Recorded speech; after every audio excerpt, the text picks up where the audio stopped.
দিয়া বললাম আমি আস্তে আস্তে মারম কিন্তু সত্যি ভাই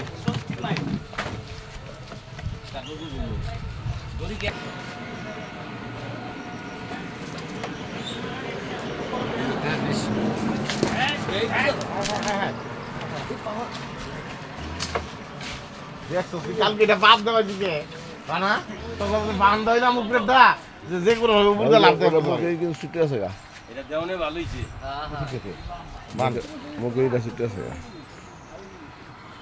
এই দেলু কাকা গেল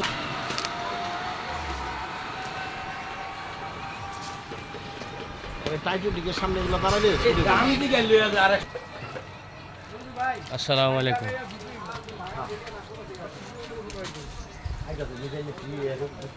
ঈদুল আজহার শেখ মোহাম্মদ শাহিন ভাইয়ের গরু দেখতে পাচ্ছেন।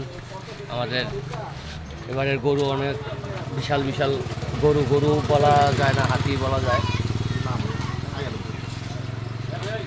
তো আরও আছে কিছু, ওগুলাও আসতেছে। মোটামুটি শাহিন ভাইয়ের যে উদ্দীপনা সবসময় থাকে, প্রতি বছর তার 7-8টা গরু জবাই দেওয়া হয়। তো এবার ইনশাল্লাহ আরও বেশি দিবে, কারণ তার একটা ইচ্ছা আকাঙ্ক্ষা থাকে এই বছর যা দিলাম আস্তে আস্তে আগামী বছর আর একটু বেশি দিব। রমজানের সময়ও ভাইয়ে যখন ওই ইফতার বিতরণ করে তখন হচ্ছে হিসাব করে যে এবার 1000 লোকের দিছে, আগামীতে আরও 500 লোকের বেশি দিব। তো এইভাবেই এই চিন্তা ভাবনা নিয়ে ভাইয়ের অগ্রযাত্রা। সবাই তার জন্য দোয়া করবেন ইনশাআল্লাহ, সবাই যাতে সুন্দরভাবে মাংস বিতরণ করতে পারি এবং কি সবার ঘরে ঘরে ইনশাআল্লাহ ঈদের পরের দিন মাংস পৌঁছে যাবে। আসসালামু আলাইকুম।